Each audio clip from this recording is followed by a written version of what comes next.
very start, I knew that His Divine Grace, A.C. Bhaktivedanta, Swami Prabhupada, was the most extraordinary person I had ever met.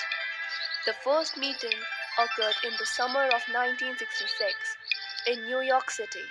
A friend had invited me to hear a lecture by an old Indian Swami on Lower Martinsbury. Overwhelmed with curiosity about the Swami lecturing on a skid row, I went there and felt my way up a pitch black staircase. A bell-like rhythmic sound got louder and clearer as I climbed higher. Finally, I reached the 4th floor and opened the door, and there he was, about 50 feet away from where I stood, at the other end of a long dark room, and he sat on a small dais, his face and his saffron robes radiant under a small light. He was elderly, perhaps 60 or so, I thought, and he sat across-legged in an erect, stately posture. His head was shaven, and his powerful face and reddish horn-rimmed glasses gave him the look of a monk who had spent most of his life absorbed in study. His eyes were closed, and he softly chanted a simple Sanskrit prayer while playing a hand drum.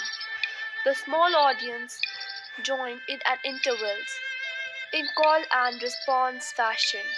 A few had hand crambles, which accounted for the bell-like sounds I heard. Fascinated, I sat down quietly at the back, tried to participate in chanting, and waited. After a few moments, the Swami began lecturing in English, apparently from a huge Sanskrit volume that lay open below him. Occasionally he would quote from the book, but more often from memory. The sound of the language was beautiful, and he followed each passage with meticulous, detailed explanation.